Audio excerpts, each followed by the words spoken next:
ಇಲ್ಲಿ 3 bedroom flats, ಇಲ್ಲಿ ದಾರಿ, ಇಲ್ಲಿಂದ ರೋಡ್, ಇದು ಇಲ್ಲೂ ಕೂಡ. MLA ಸಾಹೇಬ್ರೆ, ಈ ಕನ್ಸ್ಟ್ರಕ್ಷನ್ ಪ್ಲಾನ್ ಸ್ಯಾಂಕ್ಷನ್ ಆದ್ರೆ ಒಬ್ಬೊಬ್ಬರಿಗೆ 2 ಕೋಟಿ ಲಾಭ ಬರುತ್ತೆ.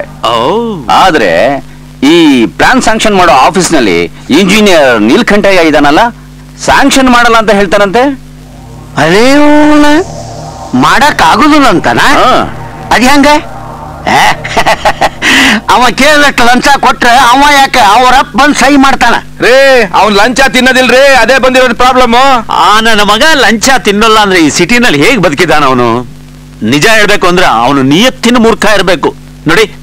ಈಗ ಅವನ ಬಗ್ಗೆ ಚರ್ಚೆ ಮಾಡೋದ್ ಬಿಡಿ, ಅದಕ್ಕೆ ಬೇರೆ ಏನಾದ್ರು ಪ್ಲಾನ್ ಮಾಡೋಣ. ಯಾವ ಪ್ಲಾನ್ ಬೇಕಾಗಿಲ್ಲ, ನಮ್ ಕಡೆ ಹುಡುಗರು ಕರ್ಕೊಂಡೋಗಿ 4 ಬಡ್ಸಿದ್ರೆ ಎಲ್ಲ ಸರೋಯ್ತದೆ. ಲೇ ಗೌಡ, ದಡ್ರಿಗೆ ಧೈರ್ಯ ಜಾಸ್ತಿ ಅಂತ ಅದಕ್ಕೆ ಹೇಳೋದು. ನಾವ್ ಏನೇ ಮಾಡಿದ್ರು ಕಾನೂನು ಚೌಕಟ್ಟಲ್ಲೇ ಮಾಡ್ಬೇಕು. ನೀವೇನ್ ತಲೆ ಕೆಡ್ಸ್ಕೊಳಕ್ ಹೋಗ್ಬೇಡ್ರಿ. ಆಯ್ತಾಯ್ತು. ನಮ್ ಮಂತ್ರಿ ಸಾಹೇಬರಿಗೆ ಒಂದು ಫೋನ್ ಹೊಡೆದ್ರೆ ಸಾಕು, ಎಲ್ಲಾ ರೋಡು ಸರಳ ಆಗ್ತಾವ. ಓಹೋ, ಯಾಕಂದ್ರೆ ಅವ್ರಿಗೂ ಅದ್ರಾಗ ಲಾಭ ಐತಲ್ರಿ.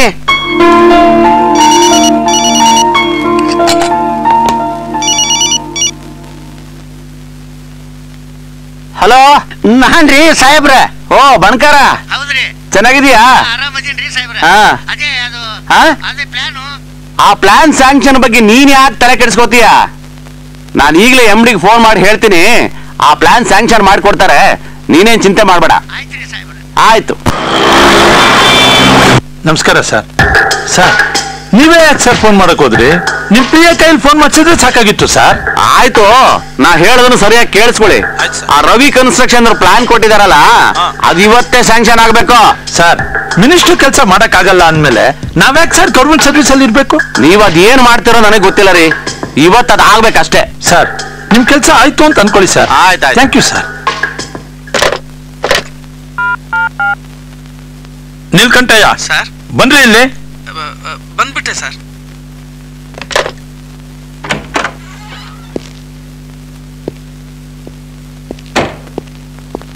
ಸರ್ ಕರ್ದದ್ದು ರೇ ನೀಲ್ಕಂಠಯ್ಯ, ಯಾಕ್ರಿ ನಮ್ ಪ್ರಾಣ ತಿಂತೀರಾ? ಎಲ್ಲಾ ವಿಷಯದಲ್ಲೂ ತಕರಾರು. ನಾನು ಎಷ್ಟು ಜನಕ್ಕೆ ಅಂತ ಉತ್ತರ ಕೊಡ್ಲಿ? ನೋಡ್ರಿ, ನೀವೊಬ್ರು ಸ್ಟ್ರಿಕ್ಟ್ ಆಗಿದ್ರೆ ದೇಶ ಏನು ಉದ್ಧಾರ ಆಗಲ್ಲ. ಯಾಕೆ ಸರ್ ಹೀಗೆ ಮಾತನಾಡ್ತೀರಿ? ನಾ ಏನ್ ತಪ್ಪು ಮಾಡಿದೆ? ಸಿನ್ಸಿಯರ್ ಆಗಿ ಕೆಲಸ ಮಾಡೋದು ತಪ್ಪ ಅಲ್ರಿ? ಚಿಕ್ಕ ಮಕ್ಳು ತರ ಪ್ರಶ್ನೆ ಕೇಳ್ತಿರಲ್ಲ. ರವಿ ಕನ್ಸ್ಟ್ರಕ್ಷನ್ಸ್ ಫೈಲು ನನ್ನ ಟೇಬಲ್ ಮೇಲೆ ಇರ್ಬೇಕಾಗಿತ್ತು, ಯಾಕಿಲ್ಲ?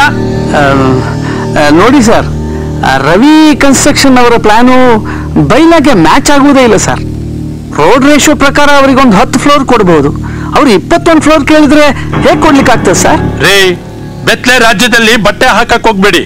ರೂಲ್ಸ್ ರೆಗ್ಯುಲೇಷನ್ಸ್ ಅಂತ ಹೋಗಿ ಕೆಲ್ಸ ಕಳ್ಕೊಬೇಡ್ರಿ. ಅದೇನ್ ಬೇಕೋ ಕೇಳಿ, ಕೈ ತುಂಬಾ ಕೊಡ್ತಾರೆ. ಬದುಕೋದ್ ಕಲೀರಿ, ಇಲ್ದೇ ಇದ್ರೆ ನೀರು ನೆರಳಿಲ್ದೇ ಇರೋ ಜಾಗಕ್ಕೆ ಟ್ರಾನ್ಸ್ಫರ್ ಮಾಡ್ಬಿಡ್ತಾರೆ. ರೇ ನೀಲ್ಕಂಠಯ್ಯ, ವ್ಯವಸ್ಥೆ ವಿರುದ್ಧ ಈಜಕ್ ಹೋಗ್ಬೇಡ್ರಿ.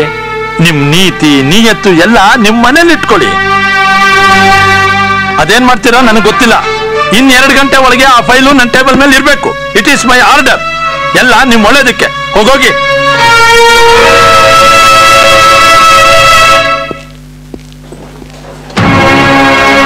ಸರ್ ಯಾಕೆ ಕರೆದಿದ್ರು ಸರ್?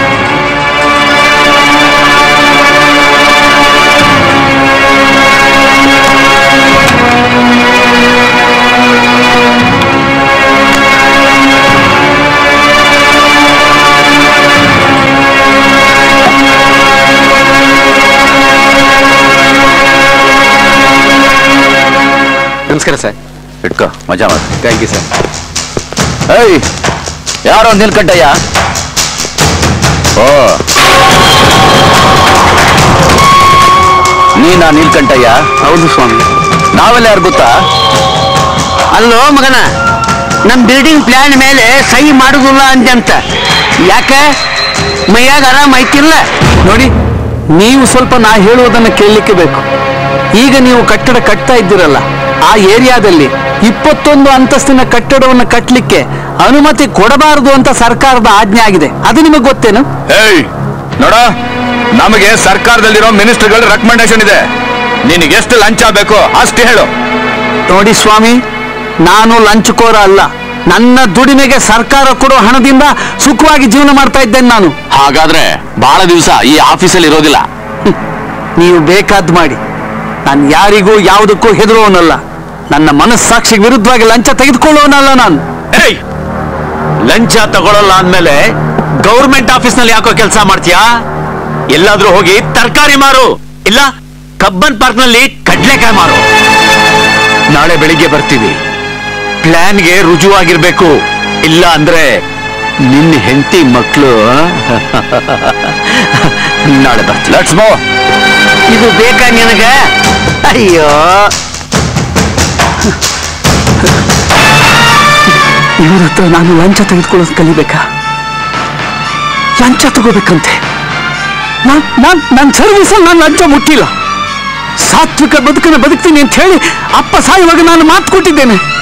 ನನಗೆ ಬರುವ ಸಂಬಳದಲ್ಲಿ ನಾನು ಸುಖವಾಗಿದ್ದೇನೆ. ಲಂಚ ತಗೊಂಡು ನಾನು ಯಾಕೆ ನನ್ನ ನಿಯತ್ತನ್ನು ಹಾಳು ಮಾಡ್ಕೋಬೇಕು? ತಗೊಳ್ಳೋದಿಲ್ಲ.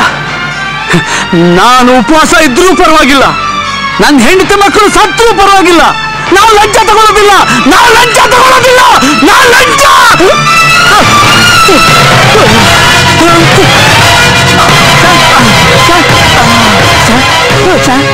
ಏನಾಯ್ತು ಸರ್? ಏನಾಯ್ತು ಸರ್?